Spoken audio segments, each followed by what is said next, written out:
তো আমার এই বিষয়ে আমার অভিজ্ঞতা আছে কিছুটা। আমি যেমন নিবন্ধনে পাশ করা সাবজেক্টে পাশ করছিলাম।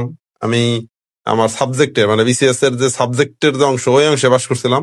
তো ওই অভিজ্ঞতা থেকে আমি বুঝতে পারি এবং রিসেন্ট সব প্রশ্নগুলো যতটুকু অ্যানালাইসিস করছি ততটুকু আমি বুঝতে পারছি আসলে কোশ্চেন কোথা থেকে আসে। কোশ্চেন আসার একটা ফিলোসফি আছে। ফিলোসফিটা কি?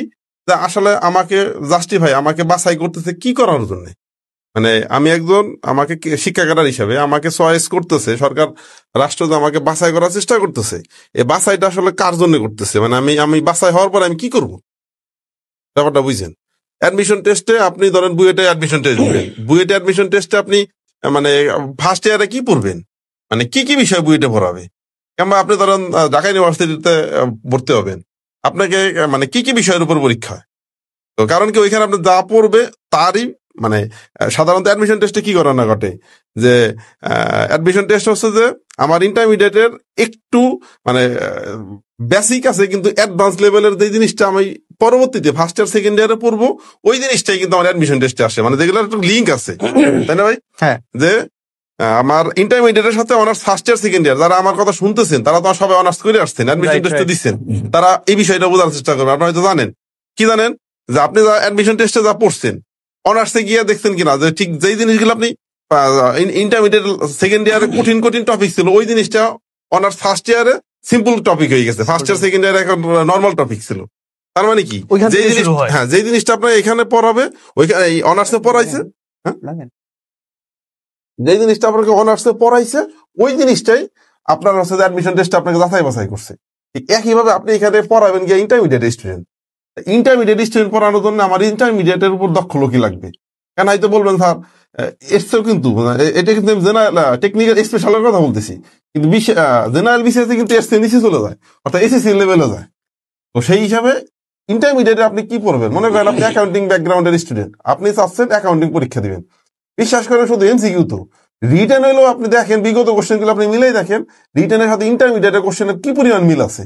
ইন্টারমিডিয়েটের বই দেখে আমি যখন ফিজিক্সের, আমার সাবজেক্ট ছিল আপনার ফিজিক্স এন্ড ইলেকট্রনিক ইঞ্জিনিয়ারিং, আমার ফিজিক্সের লেকচারার এবং আইসিটি কি বেতার তার প্রকৌশলী দুইটা সাবজেক্টের জন্য আমি অ্যাপ্লিকেবল ছিলাম। তো আমি নোট করার জন্য কি করছিলাম, ওই যখন কোশ্চেন গুলো লিখলাম, লেখার পরে আমি সোর্স অফ কোশ্চেন মানে কোশ্চেন উত্তর খুঁজতে গিয়া ইন্টারমিডিয়েটের বিভিন্ন বই থেকে অনেকগুলো কোশ্চেন আমি নোট করছিলাম। তো তার মানে কি তার আছে ইন্টারমিডিয়েট থেকে অনেক কোশ্চেন আসে, নিবন্ধনও তাই। তো সেই হিসাবে আপনার বলতেছি যে এখন যেহেতু আমাদের ডিরেক্ট কোন সিলেবাস নাই, তাহলে আপনার মানে আমাদের ফিলোসফি আমাদের অভিজ্ঞতা আমার এই চিন্তা ভাবনা বলতেছে যে আপনাদের মানে টেকনিক্যাল অংশে আমরা ইন্টারমিডিয়েট আপনি যেই জিনিসটা পড়বেন আর পড়াবেন, অর্থাৎ ইন্টারমিডিয়েট আপনি যে অ্যাকাউন্টিং এ পড়ছেন, আপনি বাংলায় পড়ছেন, আপনি যে সাবজেক্টে পড়ছেন, ইন্টারমিডিয়েটের ফার্স্ট পেপার সেকেন্ড পেপারে টোটাল এমসিকিউ গুলো কয়েকদিনে শেষ করে ফেলবেন, 5 থেকে 7 দিন কিংবা 10 দিনের মধ্যে এমসিকিউ গুলো শেষ করে ফেলবেন। ওইখান থেকে যদি আপনি 50টা কমন পান, 50টা আপনার জন্য আনা। এরপরে যদি মনে করেন না স্যার আপনার মন ভরতেছেন, আপনার আরো লাগবে, এটা মাথায় রেখেন এখানে কিন্তু উপরে কিন্তু 100 আছে, এই 100-র মধ্যে থেকে যদি আপনি 80-85 পাওয়ার মতো যোগ্যতা অর্জন করেন, সেখানে এখান থেকে 50 পেলে কিন্তু অনেক মার্ক। কিন্তু আপনি মনে করতেছেন আপনি এখানেও চান এইখানেও চান, তাহলে দুইটা ব্যালেন্স করে যদি পড়তে পারেন পড়েন। যদি মানে আমার ইন্টারমিডিয়েটে পড়ার উপর যদি আপনি মনে করেন যে না এ তো আপনার কনফিডেন্স পাচ্ছেন না, তাহলে আপনি 8 to 8 ব্যান্সান intermediate first honours first year এবং সেকেন্ড ইয়ারের যে বেসিক যে টপিক গুলো ছিল ফান্ডামেন্টাল বইগুলো আর কি, ফান্ডামেন্টাল বইগুলো মাদার কোর্স বলি আমরা। যেমন আমার মাদার কোর্স কি ছিল, ফিজিক্স রিলেটেড, যেটা আমি কিন্তু ফার্স্ট ইয়ারে সি প্রোগ্রামও পড়ছি, সি প্রোগ্রাম তো আমার দরকার ছিল না। আমি কিন্তু ফার্স্ট ইয়ারে ওই যে রিলেটিভ ম্যাথও করছি, পরিসংখ্যান করছি। তো এইগুলা তো রিলেটিভ সাবজেক্ট, এইগুলো লাগবে না, লাগবে হচ্ছে যে মাদার কোর্স। ফার্স্ট ইয়ারে যারা ইউনিভার্সিটি ন্যাশনাল খবর আমার ওইভাবে জানা নেই, ইউনিভার্সিটি যে ঘটনা ঘটে ফার্স্ট ইয়ারে যদি 10টা 1000 মার্কের প্রশ্ন থাকে তো 400ই থাকে হচ্ছে যে রিলেটেড, মানে এই মাদার কোর্স পড়ার জন্য আশেপাশের যে সাবজেক্ট গুলো সহযোগিতা, তো এটা বলা রিলেটেড কোর্স। তো ওই রিলেটেড কোর্স বাদ দিয়া শুধু মাদার কোর্সের ফার্স্ট ইয়ারের যদি বেসিক গুলো একটু পড়ার চেষ্টা করেন, তাহলে আমার মনে হয় এই যে এই 100 মার্কে আপনার সুপার ডুপার একটা প্রিপারেশন হয়ে যাবে।